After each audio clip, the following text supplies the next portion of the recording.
G'day mate, how are you? Not bad, how are you? How's your week going? Yeah,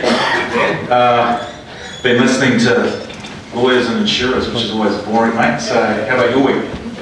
I've got 8 claims on, all from tilers and waterproofers at the moment. Got 25, so that's a significant portion. What do you do? I'm an insurance broker, so just specialise in construction. And yes, we've got some builders who are being held liable for some tiling failures. We've got some tilers being held liable for some tiling failures. It's all bathrooms, it's all leaky showers. It's a nightmare. Mate, Yeah. what are you going to do? How are you going to get through the week? Well, they're challenging, because every situation is different.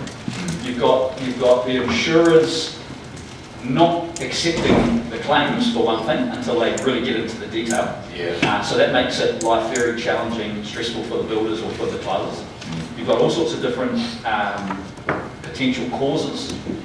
So we've had this organisation called TANZ get involved. Right. And they've written some reports which have, in some cases, helped our clients out. Yep. And in some cases damn them. Yep. But it's great because we can actually go to the insurer and say, hey look, here's some real evidence of the cause of this particular failure. Yep. And it was actually not our client, it was the design that failed. Is that guy Britton Manson? Yeah, that's Oh, yeah. I've had a few things come from him. Yeah. So we kind of, you're like me, mate. You're picking up the pieces at the bottom of the hill. It's a bit, you're the ambulance. So what do you do? I'm a lawyer. Okay. Okay. Must be creaming it out of these. How can you tell when a lawyer's lying? His lips are moving. Get him first. No, so I do good in the construction law, and I get quite a few cases coming through in relation to defective bathrooms and shower waterproofed areas.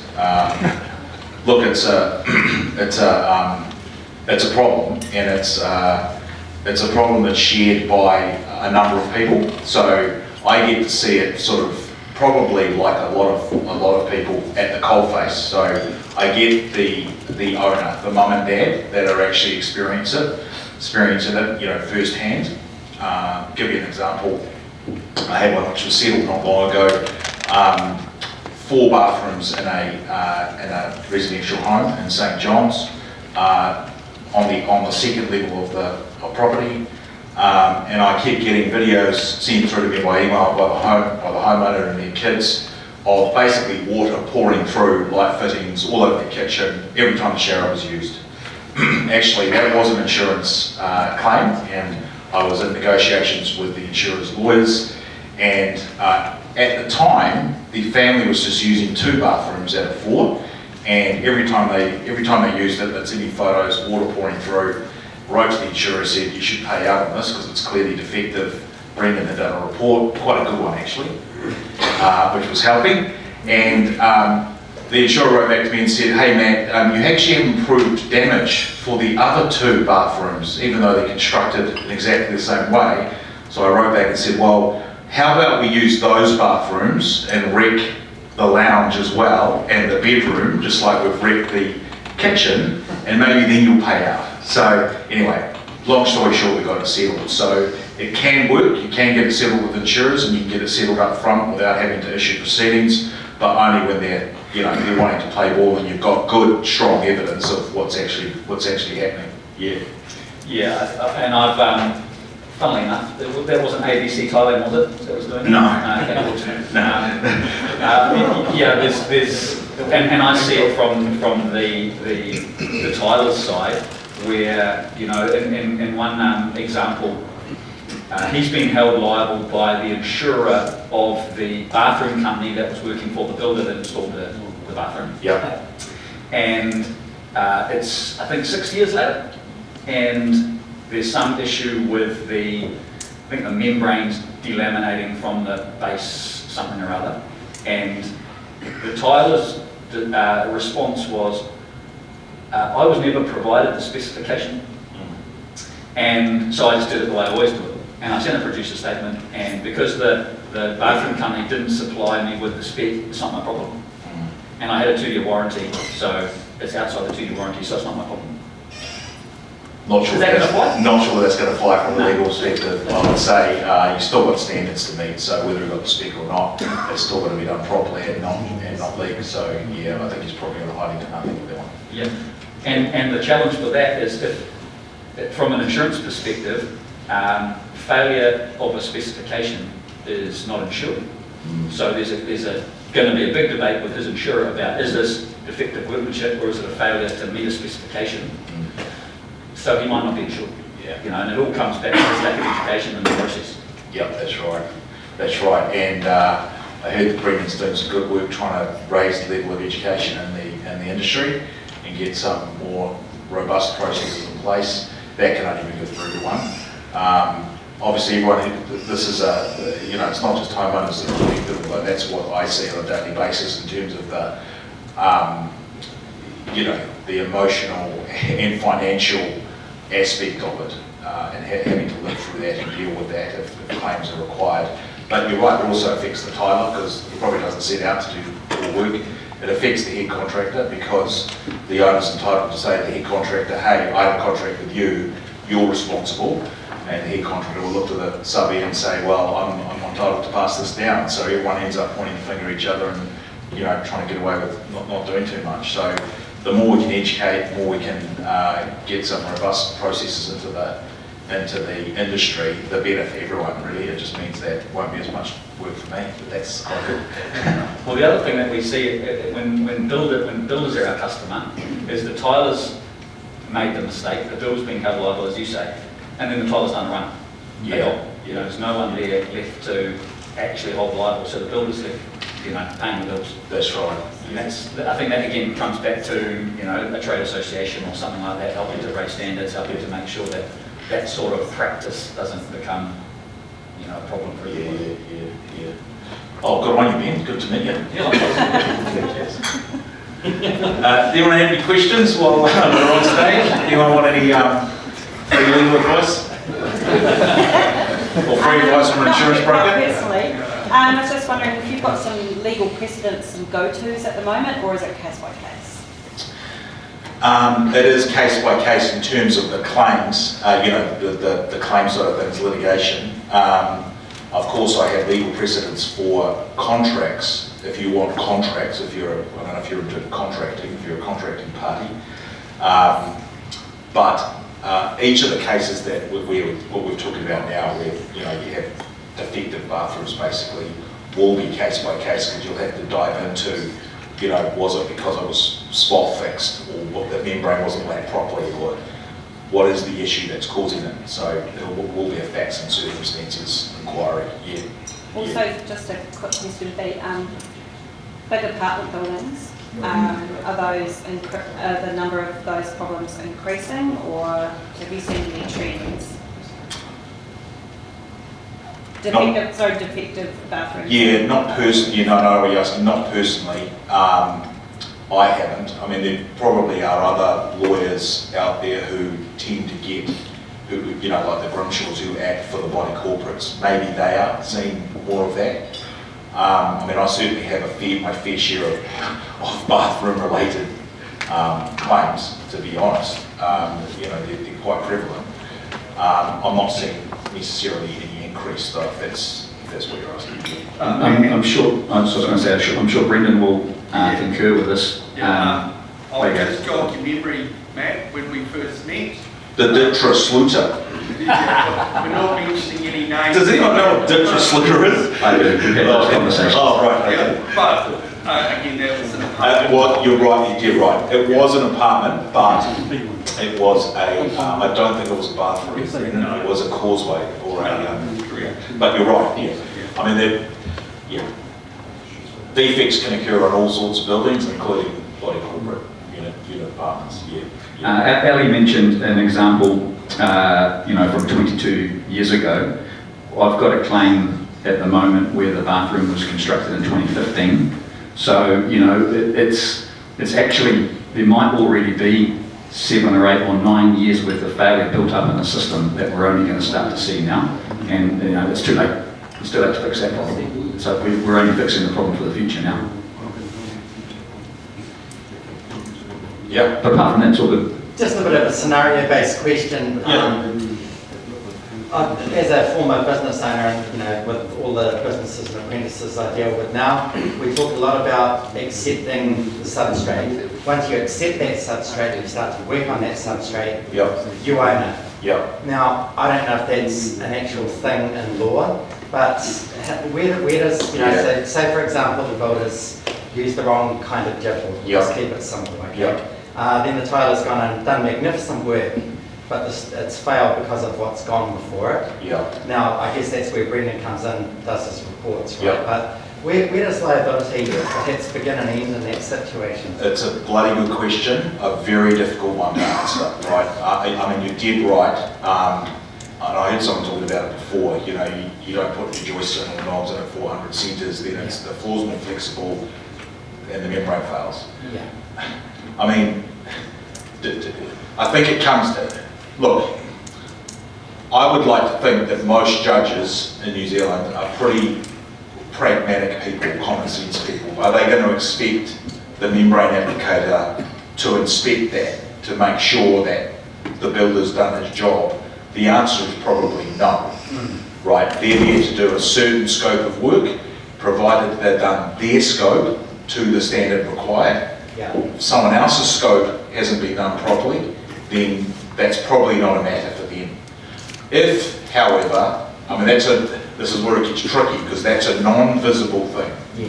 You're talking about an actual, I can see the substrate's wrong.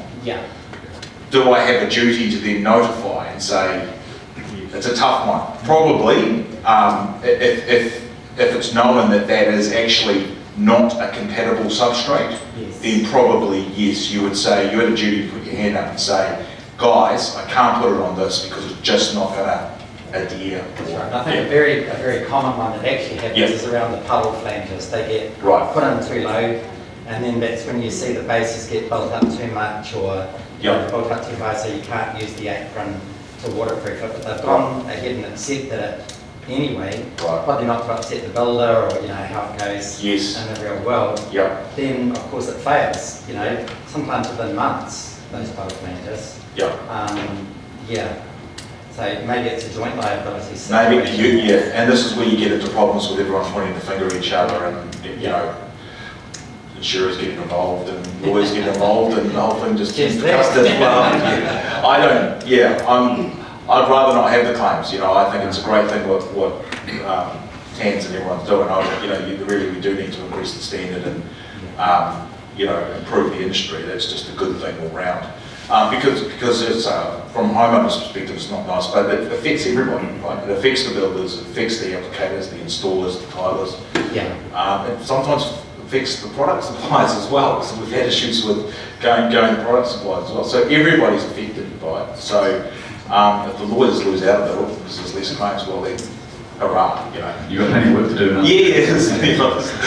One of the things that we've tried to do, which has proved very, very challenging, is engage with insurers, and Brendan will know this because it's him that's been badgering me for many years, to get them to recognise the benefit to them of the work that TANZ is doing. If we can raise the standard, we reduce the incidence and cost of claims, that's a benefit to them. So shouldn't they be contributing to this process, to help drive it? And that's not their business, they're not interested. It's been very, very difficult.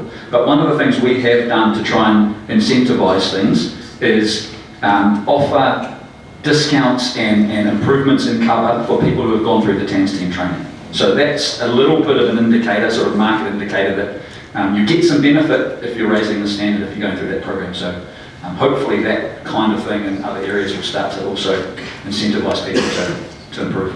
Ben, just without getting into too much detail, can you just relate the background of the builder that was called back after a mixer leak? And just one of the key points that I found of interest was that the building surveyor indicated that because he was LBP, he should have been overseeing the membrane application, and what his response was? Yeah, this is the one from 2015. The guy built a house for his brother, and he had, obviously as a builder, he's got no competence in waterproofing. So he got a licensed waterproofer who signed off all of that work to do it. His brother sold the house. The next owner discovered some moisture and some mold or whatever it was on an outside, like an internal wall outside the bathroom, and they basically pinned it all on the tiling work. But in the interim, there was a insurance repair to a leaky mixer in the shower, and our builder is adamant that there was no indication of any problem until subsequent to that mixer issue. But the building survey says there was non-compliant waterproofing work done way back in 2015, and therefore automatically by default, de facto, the builder is liable because the tiler is no longer around. So he's now facing a significant claim for something he is absolutely adamant is related to the plumbing failure. And Brendan, you were involved in a report on that, but it's an absolutely terrible situation for him. Correct, and one of the comments was from the the building surveyor, was because the builder was LBP, he should have been overseeing the tiler in his application, and his response was, I engaged a professional to do the professional job, he knows more about it than me. So I think just in regards to the understanding of the importance of education to be LBP is paramount, because as was brought out today, you're only LBP within your parameter.